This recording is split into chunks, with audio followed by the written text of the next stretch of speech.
시청자 여러분 안녕하셨습니까? 행복한 100세를 준비하는 최철용의 경제TV 시작하겠습니다. 경제는 어렵지만 최철용의 경제TV는 항상 시청자 여러분을 행복하게 만들어드리는 경제방송을 지향하겠습니다. 2020년 10월 13일 화요일 자산시장 이슈 및 뉴스 읽어드리는 시간입니다. 먼저 부동산 소식입니다.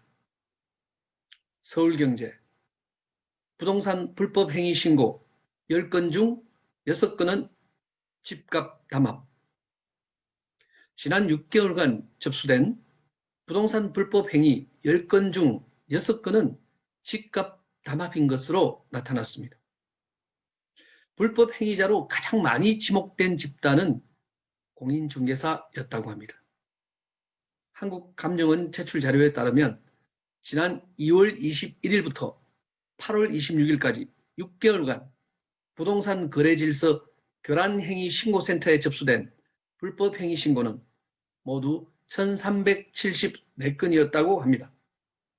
신고된 불법행위 유형을 살펴보면 집값 담합행위가 828건으로 전체의 60.3%를 차지했다고 합니다. 2위는 공인중개사법 위반 266건, 3위는 거래신고법 위반 172건, 그 외 주택법 위반이 19건으로 뒤를 이었다고 합니다. 집값 담합. 어제 오늘 일은 아닌 것 같습니다. 다음, 조선비즈. 거리두기 완화가 상업용 부동산 살릴까? 오피스는 기대감, 상가는 울상이라고 합니다. 정부가 정말 반갑게도 사회적 거리두기 수준을 2단계에서 1단계로 하향 조정했습니다. 코로나19 팬데믹에 타격을 입은 상업용 부동산 시장에 활기가 돌아올지에 부동산 업계에 관심이 쏠리고 있습니다. 저금리 기조로 시중 유동성이 풍부한 데다 주거시설에 비해 정책 변화에 따른 영향이 적다는 이점이 작용하면서 오피스 시장이 움직이고 있다는 게 업계의 분석입니다. 이와 함께 기업들의 안전의식이 강화된 방향으로 오피스 인당 면적이 오히려 늘어날 가능성이 크다는 전망도 나오는 중입니다. 반면 상가 시장의 먹구름은 쉽게 그치지 않을 것이라는 시각이 많습니다. 오히려 자영업자의 붕괴가 초래할 영향에 대비해야 한다는 경고음이 어지고 있습니다. 부동산 전문가들은 상가 공실 문제를 해결하려면 일단은 내수 경기가 살아나는 게 중요하다고 입을 모으고 있습니다. 그러나 거리두기 1단계 완화로 인해 주거 상권이 쉽사리 살아나기 쉽지 않다고 예상하는 경우가 많습니다. 온라인 상거래가 활발해지면서 오프라인 상가 시장의 구조조정이 불가피하다는 점도 부정적인 요소로 꼽고 있습니다. 주식 뉴스를 보겠습니다. 코스피, 개인, 외인, 동반 매수의 상승 출발 2410선. 13일 코스피 지수는 상승 출발하면서 2400선 다지기에 나섰습니다. 장 초반은 개인과 외국인이 나란히 국내 상장 주식을 사들이고 있다고 합니다. 시가총액 상위 종목도 일제히 오르고 있습니다. 마켓 포인트에 따르면 코스피는 12.55포인트 오른 2416.24로 장을 열었습니다. 투자자별로 보면은 개인과 외국인이 각각 184억 원어치와 411억 원어치를 순매수하고 있다고 합니다. 반면 기관은 611억 원어치를 순매도 중입니다. 프로그램은 차익과 비차익을 합쳐 419억 원의 매도 우위를 기록 중입니다. 업종별 희비는 엇갈리고 있습니다. 전기전자, 운수창고, 의료정밀, 제조업, 철강 및 금속, 서비스업, 은행, 금융업, 음식료품은 오르고 있습니다. 이에 반해 기계, 전기가스업, 화학, 비금속 광물, 섬유, 어복, 유통업은 내리고 있습니다. SBS CNBC 외국인 한 주식 2달째 팔자 9월 2조 5천억 순매도. 외국인은 지난달 유가증권 시장에서 2조 5천억 원 넘게 팔며 2달째 매도를 이어갔습니다. 이는 지난 8월 1조 660억 원의 2배를 훌쩍 넘는 수준입니다. 외국인은 코로나19가 국내에 확산한 지난 2월부터 팔자 행진을 보이다가 7월에 순매수로 전환했으나 8월과 9월 2달 연속 순매도로 재차 돌아섰습니다. 금감원은 코로나19 재확산 여파가 외국인 순매도가 이어지고 있는 것으로 파악했습니다. 암호자산 크립토 뉴스입니다. 업비트가 제공하는 비트코인 가격을 보겠습니다. 오늘 현재 1316만 원 기록하고 있습니다. 이더리움은 44만 2천 원 기록하고 있습니다. 전반적으로 시장은 약한 상승을 보이고 있습니다. 다만 비트코인만 점유율을 높이고 있는 비트코인 위주의 장세가 펼쳐지고 있습니다. 투자는 안전이 가장 중요합니다. 다음 한국무역신문. 중국 현금 없는 미래로 선전서 대규모 실험 시작.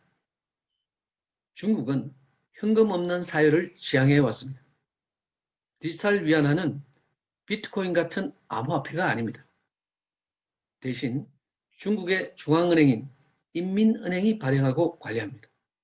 알리페이나 위챗페이 같은 디지털 지갑을 대체하려는 것은 아니며 그들과 달리 은행들과 함께 작동하게 됩니다. 지난 11일 중국 광둥성 선전정부는 지난주 총 1,000만 위안, 하나로 약 17억 원의 디지털 위안을 나눠주는 추첨을 실시했습니다. 여기에 200만 명 가까운 사람들이 신청을 해서 이 중 5만 명이 당첨돼 1인당 200위안, 한화 약 3만 4천 원의 디지털 위안을 받았습니다. 당첨자들은 휴대전화의 앱으로 디지털 위안을 받아서 오는 18일까지 일주일간 3,000곳 이상의 선전 상점에서 이용할 수 있습니다. 선전은 화웨이와 텐센트 등이 자리 잡고 있는 중국 남부 최대의 기술 중심지입니다. 선전시는 월마트와 지역 슈퍼마켓들 및 약국 등도 디지털 위안 결제 실험에 함께 참여했다고 밝혔습니다. 중국이 세계 어느 나라보다 발빠르게 CBDC, 즉 중앙은행 디지털 화폐를 실험하고 있습니다. 우리나라도 빠른 시일 내에 이러한 실험을 했으면 하는 바람입니다.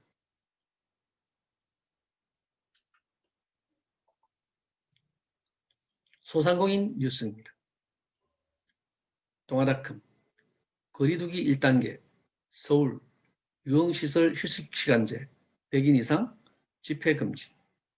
코로나19의 장기화로 자영업자, 소상공인의 생존권이 지속적으로 위협받고 있고 시민들의 누적된 피로감과 그에 따른 부작용, 일상으로의 복귀도 고려하지 않을 수 없는 상황이다. 이렇게 말하고 있습니다.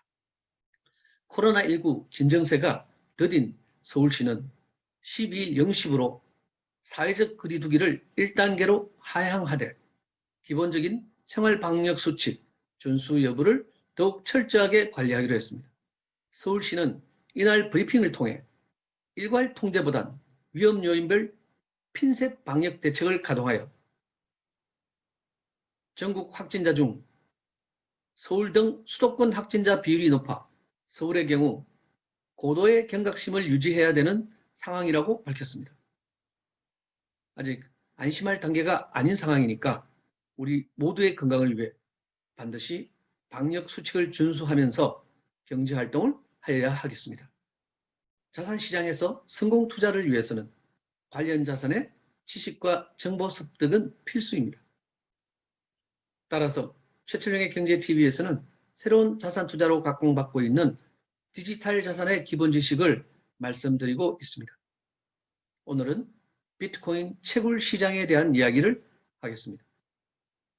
투자는 투자자 본인의 책임하에 하는 것이며 본석에는 매수 의견이 아님을 밝혀드립니다.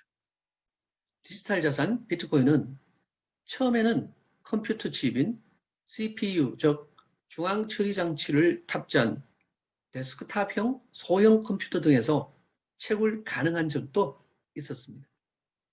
그러나 이는 비트코인 탄생 초기의 일로 채굴 난이도가 낮았던 때의 이야기입니다. 이후 GPU라는 그래픽 카드를 탑재한 컴퓨터에서 가능할 정도로 채굴이 다소 어려워졌고 지금은 아예 전용 채굴용 컴퓨터인 ASIC 채굴기가 필요합니다.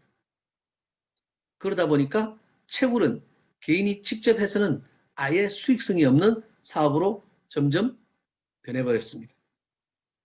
2017년부터 비트코인 폭등장을 보고 일부 사람들은 채굴 장비를 구입하여 직접 채굴을 시도하지만 고가의 채굴 장비에 장비 노화로 인해서 채굴률이 하락하고 과중한 전기세 등으로 운영이 어렵다는 것을 알고서는 투자만 하고 포기하는 경우가 많았습니다.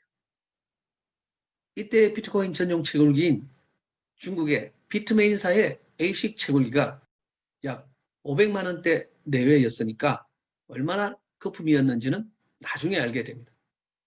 심지어 1000만 원대까지 호가한 경우가 많았습니다. 게다가 채굴률을 결정짓는 채굴 난이도가 점점 높아지면서 대규모의 채굴용 컴퓨터를 연결한 채굴 풀을 구성하지 않으면 채굴이 어려울 정도가 되었습니다.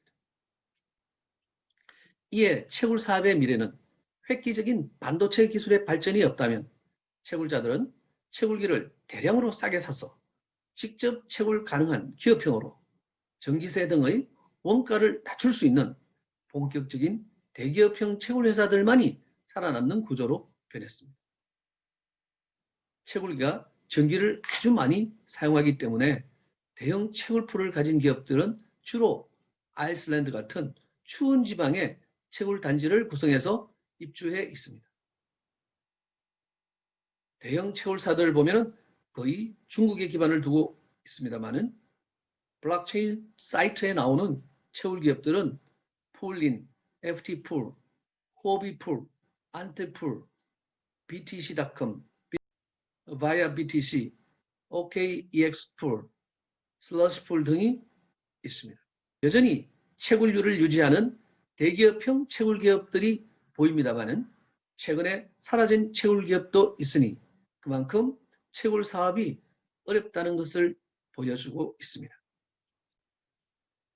오늘도 끝까지 시청해 주신 여러분께 감사드립니다.